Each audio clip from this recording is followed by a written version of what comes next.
مرحبا بنات، شلونكم؟ يا رب تكونون بخير وعافية. وطبعا صار فترة ما منزلة معجنات، فاليوم الفيديو كلش راح يفيدكم. راح اشتغل وياكم هذه الفطائر بعجينة كلش سهلة، وهذه العجينة تنفع لهواية من المعجنات.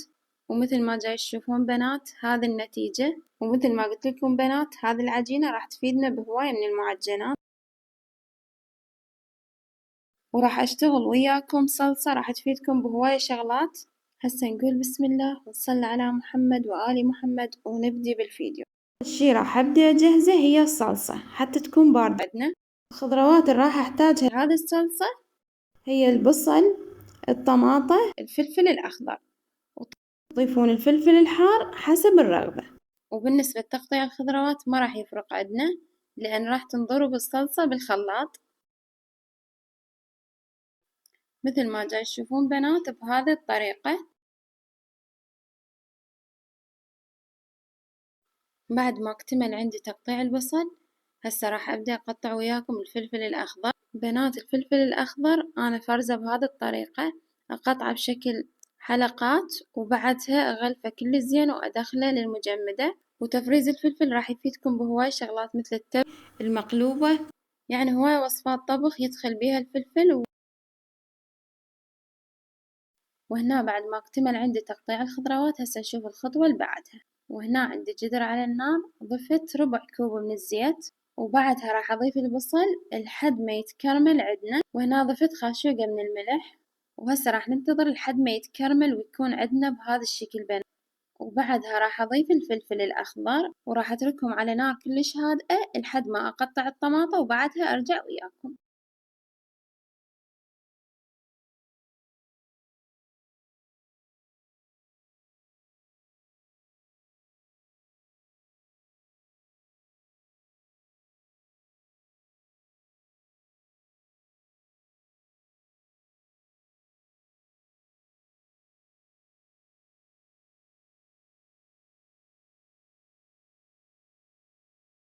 وهنا مثل ما جاي تشوفون بنات قطعت الطماطة بهذا الشكل.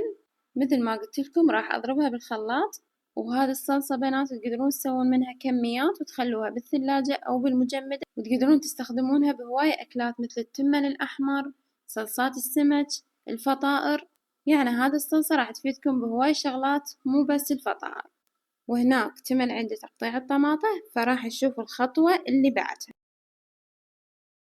وهنا عندي البصل والفلفل استوى وصار عندنا بهذا الشكل. ضروري بنات ياخذ هذا اللون. وهسه راح أضيف الطماطة وأتركها لحد ما تتسبك تماما، وبعدها راح أضربها وهنا راح وياكم حشو الفطائر، وراح أشتغل حشو الشاورما. وتقدرون تستبدلون الدجاج باللحم، وتستخدمون نفس التتبيلة اللي راح أستخدمها بهذه الوصفة، بس أنا عندي بالبيت أكثر شي يفضلون الدجاج، فدائما يشوفوني للحشوات أستخدم صدر الدجاج. وهسه راح أتبله بخاشوقة من الملح، خاشوقة من الفلفل الأسود، خاشوقة من البابريكا، وخاشوقة من الثوم الباودر، وخاشوقة من البصل الباودر. وراح أضيف نص كوب من الزيت حتى تكون عندنا الحشوة طرية وما تكون ناشفة. وهسه بنات غلفتها وراح أتركها لمدة 10 دقايق، وبعدها راح أرجع وياكم. وهنا خليت جدر على النار وخليت شوية زيت، وبعدها ضفت الدجاج وأتركها لحد ما تستوي وتكون عندنا بهذا الشكل. وضفت فلفل أخضر قطعته كلش ناعم. هذه الخطوة اختيارية، إذا ما حابين فلفل لا تضيفوه. وبعد ما اكتملت عند الصلصة واكتملت عند الحشوة هسه نبدي نجهز العجينة. مثل ما شفتوا بنات أول شي ضفت قلاص من الحليب الباودر، وضفت خاشوقتين من الخمرة، وبعدها ضفت الطحين وضفت لهم رشة ملح. وراح أخلي هذه المكونات بالعجانة وأعطيها خلطة كلش خفيفة بس حتى تتجانس عندنا المكونات. وبعدها نضيف المي بالتدريج بنات، ضروري المي ينضاف بالتدريج لأن أنواع الطحين تختلف. أنا استخدمت بهذه العجينة كيلو من الطحين الفاخر. وبعد ما تكمل العجينة راح أقولكم الكيلو الطحين كم إقلاص أخذ من المي.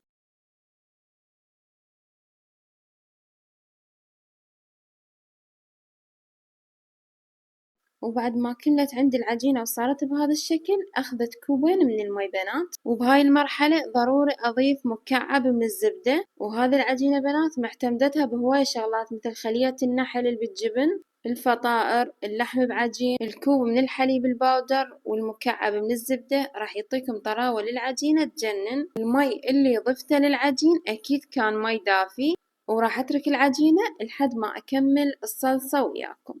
وهذه الصلصة اللي جهزتها وياكم وتركتها لحد ما تبرد، وهسه راح أضرب. طبعا اشتغلت بهذه الطاحونة لأن الخلاط مالتي راح يكون فدوة. خليت الخلاط على الكهرباء ورديت أشتغل بيه، فجأة طلعت منه ريحة حرق وسكت نهائيًا، فاستخدمت هذي. وهنا بنات مثل ما تشوفون الصلصة انضربت وصارت عندي بهذا الشكل، وراح أضرب كل الكمية بهذي الطريقة.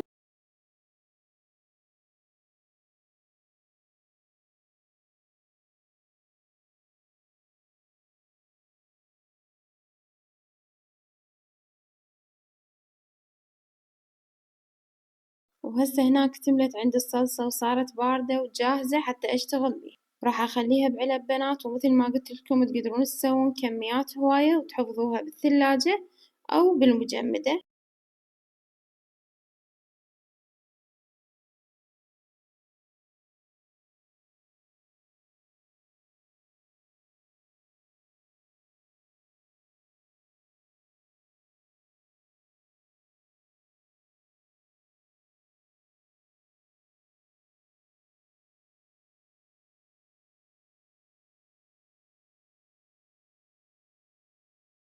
وهنا اكتملت عندنا الصلصة، وبعدها راح أشكل العجينة وهذي العجينة بنات صارت بهذا الشكل. وهنا راح أقطعها بأحجام متساوية. بنات تشوفون العجينة شلون صارت؟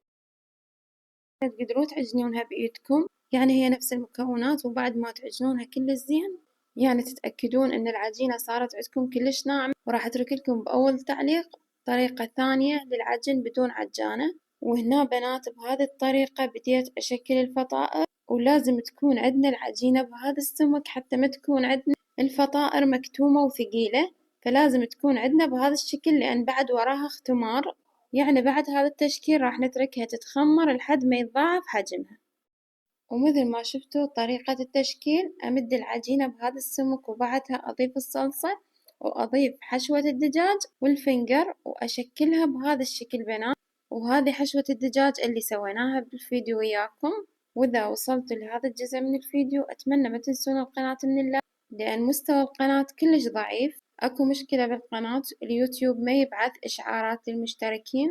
وهسه نكمل وصفتنا، ومثل ما شفتوا بنات بهذا الشكل كملت الفطائر، ونتركها تتخمر لحد ما يتضاعف حجمها وتكون عندنا بهذا الشكل. طبعا هذه الصينية الثانية، الصينية الأولى دخلتها للفرن، والخليط اللي دهنت بيه وجه الفطائر هو عبارة عن بيض، عن صفار بيض وحليب. وهنا اكتملت عندي هذه الصينية، راح أدخلها للفرن ونشتغل وياكم الشكل الثاني للفطائر. وهنا هذا الشكل الثاني كلش سهل بنات. الوجبة الأولى من الفطائر ما ضفت الجبن لأن عندي بالبيت مو كلهم يفضلون طعم الجبن بالفطائر، فمثل ما تشوفون بنات هذه الطريقة كلش سهلة، وجاي تشوفون قدامكم طريقة التشكيل، ونهائيا ما راح تاخذ وقت من عندكم. وبهذه الطريقة راح أكمل كل الكمية وبعدها أرجع وياكم.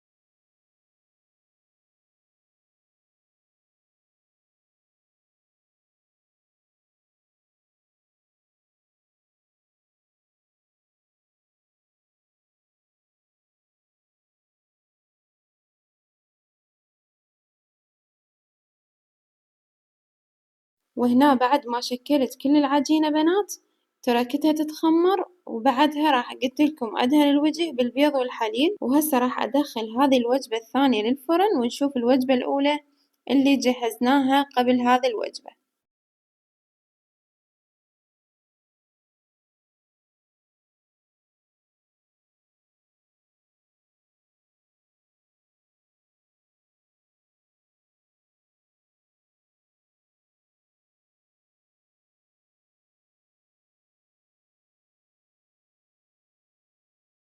وهنا بنات هذي نتيجة الفطائر بعد ما طلعت من الفرن وصارت جاهزة.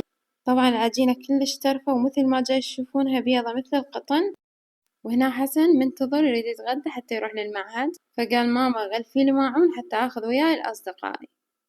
مثل ما جاي تشوفون النتيجة بنات، وهذي الصلصة اللي سويناها وياكم، وطبعا كمية الحشوة ترجع إلكم. وهسه هنا اكتملت عندي الوجبة الثانية من الفطائر وصارت بهذا الشكل بنات. تفريز الفطائر كلش ما عجبني، طبعا بالنسبة للتغليف مغلفته كلش زين، يعني ما يوصله طعم ثاني أو شي، بس تفريز الفطائر بيه قوانين، يعني إذا تفرزوها لازم تطلعوها قبل بوقت وتخلونها تفك التفريز نهائيا، وبعدها يلا تدخلونها للفرن حتى ما يتغير عندكم الطعم، يعني إذا مستعجلين نهائيا لا تطلعونه مباشرة وتخلونه بالفرن.